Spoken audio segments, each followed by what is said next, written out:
Previously on Up at Noon. Altano, did you hear they killed off Brian on Family Guy and it totally spiked their ratings? What? Greg, we should kill off you and then we could spike the Up at Noon ratings. Okay, if you kill me off, where are you going to find another big guy with glasses to take my spot?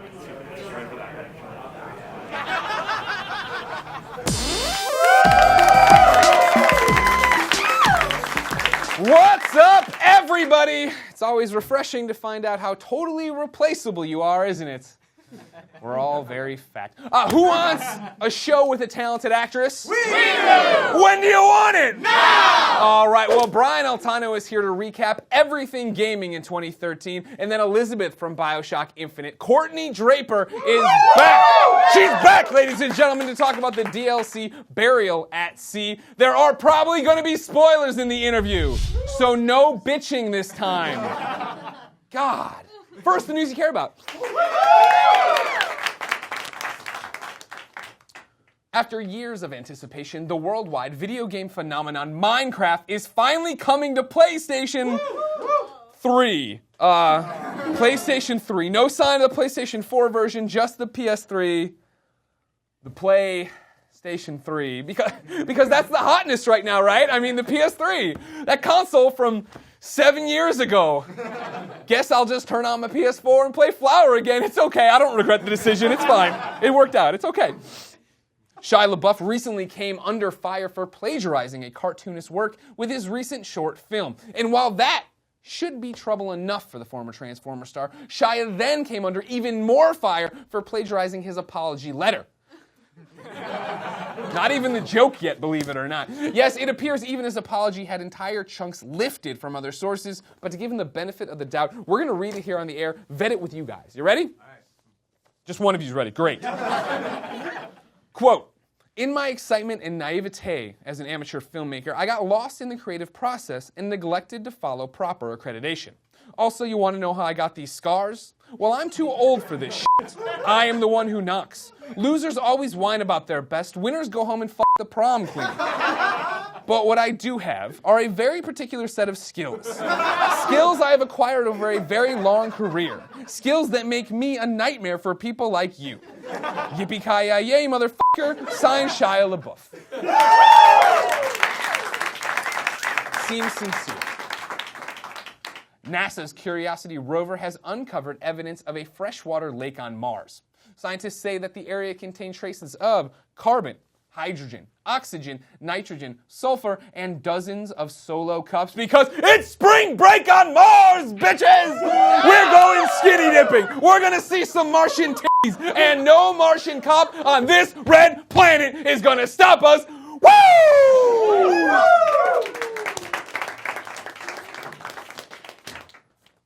The holidays are here, and nothing brings friends and family together like a wonderful, heartwarming holiday movie. Here to tell us what's in theaters for this holiday season is Up at Noon's resident movie expert, Nick Scarpino. Nick! Thanks, Greg. Greg, this season is jam-packed with great holiday movies for you and the family. First, we have Justin Bieber's Believe. Many are calling this smooth-chested man-boy the next Jesus Christ. He practically redefined the entire Catholic religion. The Pope himself gave this movie a cinque out of cinque. Nick, I sincerely doubt that the Pope had a pre-screener for Justin Bieber's Believe. You better believe it, Greg. Next, we have The Hobbit, The Desolation of Smaug. I haven't seen it yet, but I'm told it follows 7 dwarves as they try to decrease global emissions all across Middle-earth. Okay, I don't think that's the smog they're talking about, Nick. Greg, what Christmas season would be complete without 47 Ronin, starring Keanu Reeves? I thought this one was a Hanukkah film, but it turns out that the word Ronin is actually Japanese. I didn't know they had Jewish people in Japan, Greg. Yeah, I mean, there's probably a few, Nick. There's probably a few. And finally, we have 2 movies that perfectly encapsulate the holiday spirit. American Hustle and The Wolf of Wall Street. Okay, Nick, those are for sure not holiday movies. They have nothing to do with Christmas. They are just coming out now in order to be considered for the Academy Awards. Greg, if those aren't Christmas movies, why do they keep talking about blowing snow? Nick, buddy, that's a cocaine reference. Also out in theaters is Vince Vaughn's Delivery Man. It's about sperm. Okay, Nick Scarpino, everybody. Thank you, Nick. Yes. I don't know why we keep inviting him back. And finally, with 2013 coming to a close, another huge year for gaming is in the books. So how did it all pan out? For a look back at everything that worked and didn't work, here's Up at Noon's lead writer, Brian Altano. Brian!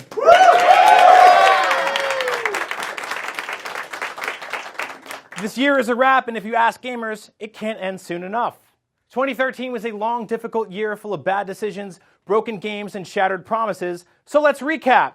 SimCity launched and barely worked. You couldn't even get your town to open, and the servers crashed constantly. It was SimShitty. Grand Theft Auto Online didn't work either, so they had to give everybody fake money just to apologize. And IGN gave that game a 10. Microsoft forced us to pay $100 for some stupid-ass Kinect camera, and they almost made it so their new console always had to be online and couldn't play used games. Bitch, please. And Nintendo totally dropped the ball. They didn't even have an E3 press conference. The Wii U sold like crap. We didn't get a real new Zelda game for consoles. And what the was the 2DS? Yeah. All in all, this was probably the worst, most miserable year ever for video games. If you were a huge, ingrateful piece of shit that will never be happy. That's right. If you spent more time getting mad at video games this year than you did playing them, you f***ed up. Do you even know what it takes to make a video game? Yeah. Do you have any idea? Do you have any idea at all what it takes to make a video game? There are thousands of people that have to stay up working all night long just to call their loved ones and say, hey, honey, I'm going to be late again. I have to finish this video game. Why? Well, if it's not 25 hours long and literally perfect, a bunch of people are going to call me a failure. Yeah, I know. Can you hug the kids for me? I don't remember their names. Game developers all over the world get together to create wonderful universes full of beautiful creatures, epic stories, and experiences for generations to enjoy. And what do we say? It's too short.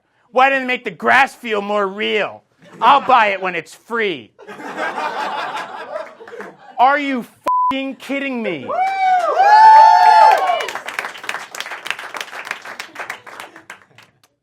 People give us massive, realistic, open-world games, and we complain that we can't go in every house and open the fridge and drink the fake milk. You know why we can't do that? Do you have any idea?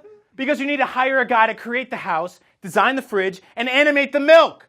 And then, when nobody buys that game, because the milk doesn't come in chocolate, you have to fire all of those guys. Over milk. Yes. Thousands of video games are released every year, and yes, most of them are bullshit. But even the worst video games are better than having no video games at all. So this holiday season, sit back, relax, reflect, and enjoy all of the amazing video games that talented-ass people spent the whole damn year making. And drink your own goddamn milk. Yeah! Brian Altano, give it up! He's got the rallying cry! Love that guy. I just wish he wasn't so upset. He's usually my lighthouse in these dark times. Speaking of lighthouses, my next guest. Oh, I forgot to throw the papers. Sorry. My next guest is going to be chasing them for the foreseeable future. Ladies and gentlemen, put your hands together for the return of Bioshock Infinite's Courtnee Draper.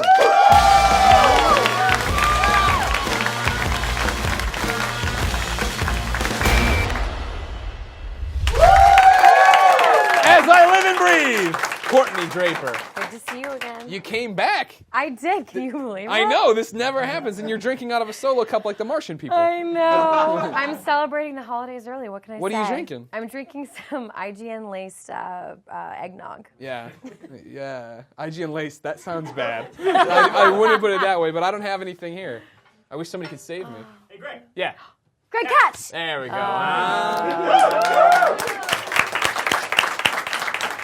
This is an early holiday gift from Elliot. Thank you so much. Wow, that's a healthy pour. What? I'm not here to play around, am I? It's up and in. Cheers. Neither am Happy I. holidays. Thank Thanks you. for coming back. Is that Ashley Johnson's thing again? Mm-hmm. So creepy. Still Ashley Johnson, still naked, being held up by a shirtless man. Because My fantasy. when Ashley Johnson one day spirals out of control, Did you say your fantasy? Yeah, I mean, really? Which part? Being held naked by a shirtless man not or like Ashley being Johnson? a small child, but there's no way to get out of that. Okay, we'll get out of it. We'll just move on. Okay, you're back because there's more Bioshock Infinite. We Yeah, thought luckily the for story me. was told. But it was It not. wasn't. There was DLC. It's like there are just infinite possibilities. See what they did there?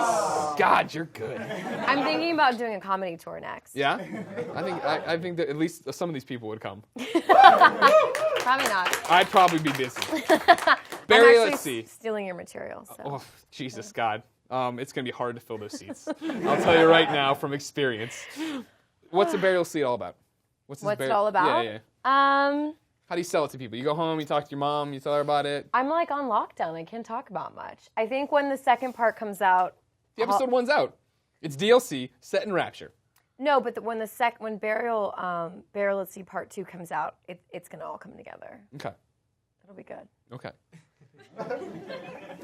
I can't believe you tricked me into flying you up here for you to say nothing about the game. Episode 1 is out. You are Elizabeth. You are Elizabeth in that one. Yeah. We play as Booker still. We are Right. in Rapture, though. Yeah. Again, spoilers. You have plenty of time to stop watching it. Do you remember this last time? They all yelled at us. Yeah, they were very upset. Well, it's your own fault. Why didn't you just turn it off? Anyways, so now we're dealing with the multiverse here. Something Ken Levine stole from DC Comics, of course. So we're hopping around. Elizabeth shows up in episode 1. She's not supposed to be in that Rapture. She knows a few things. She knows a few things. Turns out she's, the Elizabeth from the other world. Seeking vengeance. Right. Yeah. That's mean. That's bad. That's cold. Cold-hearted. Yeah. So coming at this for episode 1 in particular, because that's all I've been able to play, because you won't share the next one with me. Was it weird to step in to be Elizabeth again, but be pretty much completely different? Like Elizabeth from the disc-based game, so innocent and sweet and nice, Yeah. and this Elizabeth, she ain't like that. No, she's not. Yeah. She's playing a different game. Yeah. No, I think it's a challenge, because you want to maintain enough of the character that gamers fell in love with to begin with. Mm-hmm. So it's on the one hand you want to keep old Elizabeth there, but you have to make it different enough that people can tell, like, oh, this is like a different version. And I don't know, I think that's really interesting about what Ken tries to do is make it really organic and go through these human experiences where you have these different triggers, and she goes through real emotions like jealousy and envy and vengeance and feels all of those things and works through it. And I think that's what's interesting playing these Bioshock games is what, like, as a gamer, that's what makes me connect to it. So when Ken goes about giving you the script for this, how does he brief you on the character? He doesn't really. I mean, Yeah. we're giving these little, like, tidbits of information bit by bit at a time. I don't see the script until I go in to record it. I don't know how everything is going to unfold. And so it's kind of cool because I get to experience it sort of similarly to how a gamer would experience it, where I'm getting these little reveals piece by piece. And that's what makes it really exciting for me as an actor to work on that, rather than knowing everything and then, trying to phone it in. Like that Troy Baker. I wasn't going to say anything. No, I'll name it. Give me another drink. I've had a little bit of this Jameson, Dynamite whiskey. And yeah. So then, in this one, which did you prefer playing? Did you prefer the, straight-laced Elizabeth or this one? I mean, I don't really have I've been asked this a couple of times. I don't really have a preference. I think what was so great about the first Elizabeth in the beginning of Bioshock Infinite is she's so naive and she's so innocent, and she, underlying her at her core, she has this hope and this strength, and that's what makes her so amazing, I think, as a character. Mm-hmm. But the vengeful Elizabeth and the film noir, sexy, cigarette-smoking Elizabeth, I mean, that's fun to play too. Yeah. Because, that was the thing about it. You caught me off guard a few times in this. Mainly when Elizabeth, listened to the music. She starts getting all flustered. Yeah. It's good. I enjoyed it. That was a fun one. That wasn't what I was record. expecting out of the Elizabeth I know.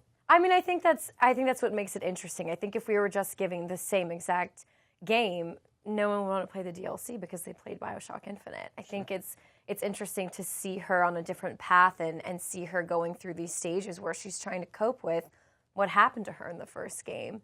And part 2 is going to be good. Well, what's crazy about part 2, right, is that we get to play as Elizabeth, right? Yeah. All from her point of view. Yeah, thank you. I'm excited about that.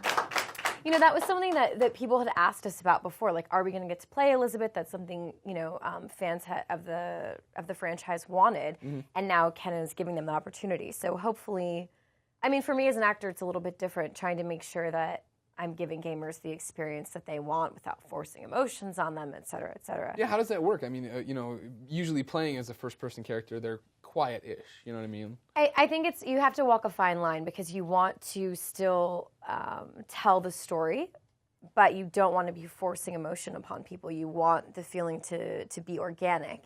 And that was the same thing that we had with Elizabeth just as an AI character, was that we wanted gamers to feel connected to her, but we didn't want to be forcing that connection on them. Right. So it's hard, and luckily, you just stay conscious of it, and you try to tread a fine line, and you hope that gamers respond and that it works, which it seemed to with Bioshock Infinite, and hopefully it will with Part 2 of Burial at Sea. Have you gotten to play as yourself yet? I haven't, no. Yeah.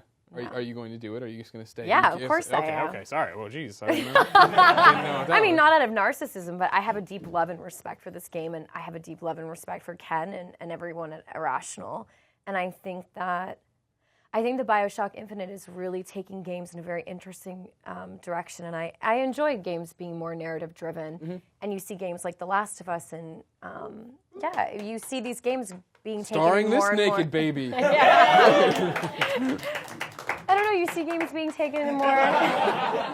It's the holidays. We had the holiday party today. creepy. No one is on track with these cameras. Creepy.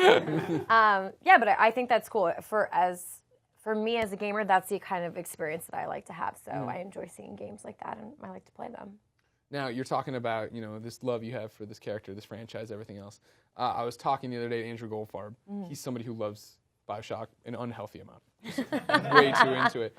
But I mentioned the fact that, and Elizabeth, she was talking all sexy and being all, flustered and stuff. And I was like, that's a weird turn. He's like, oh, yeah, blah, blah. And he's like, it's got to be weird for, Ken. Like, he tweeted the other day or, a while ago about, stop sending him Elizabeth porn. And I was like, there's Elizabeth porn? And so I opened up. Oh, yeah. Holy shit, is there Elizabeth porn?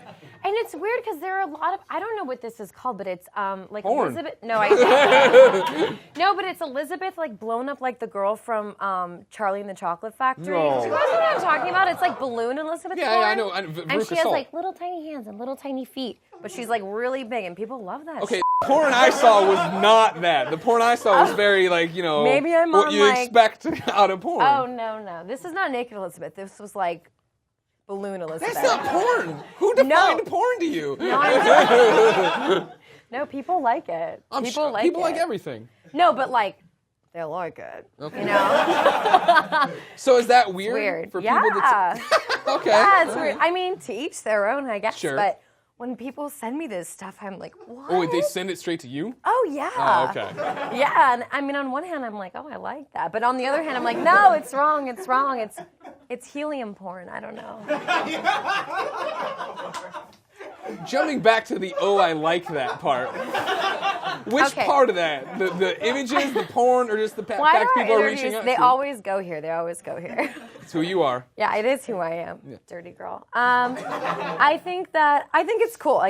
Honestly, anytime I see fan art, I go to conventions and people give me fan art, and I have it I get it framed and I have it hung in my house, and it's even if it's Elizabeth porn, it's a form of art. No, you don't frame that in your house. Well, I haven't. There's animated GIFs I've seen on the internet, lady. I haven't gotten anything too bad. I don't have Elizabeth Why did you say tatas that? on my wall yet. No, I was gonna say, why did you say that? That's I know. What do you think's coming now? They're happy holidays, Courtnee. Okay, Yeah. so we'll try Where to do get we out of go this. from We'll here, try. yeah. We're to get out of it as quickly as possible. Last time you were here, you had just become a lawyer. Oh no, I'm on my way. I have one more semester. What? You just quit it already. Why are you even doing it anymore? You're this big. You're a big star now. I'm deep, man. I gotta have something to fall back on. But I have reached the conclusion that I love video games. I love the community. I love the people. I love the fans. I don't want to do anything else. There we go. That's what I want to hear. Yeah. Throw all that law school, all that debt out the window. Screw that $200,000 of debt. I'm gonna do video games. Well, you do a 15-second Elizabeth commercial and you're done. There you go. You make that money right back. It's fun. I really have a passion for it, and I think, I'm young. Anytime you can find something young or old that you have a passion for and you can pursue it, Might as well do it. YOLO, bitches, YOLO. YOLO, bitches, YOLO. Courtney, Bioshock Infinite's next Burial at Sea DLC comes out sometime soon. Before March, I believe, is what's being kicked around. Springish, somewhere Whatever in you've heard is what I go the 2014 range, at least. Yeah. Thank you so much for coming by to talk about it. Thank you so much for having me. Thank you to Brian Altano, Courtnee Draper, and you, my audience. If you want to be in that audience, go.ign.com/upatnoon for details. As always, Brian and I will be responding to comments the first hour this video is live, so come tell us your favorite part of 2013. Mine? That time I got away with murder. We'll be back next Monday at noon. Yes, we are not taking a holiday break. Continue to consume this show on Mondays. But until then, I'm going back to bed. DaveFenoy.com.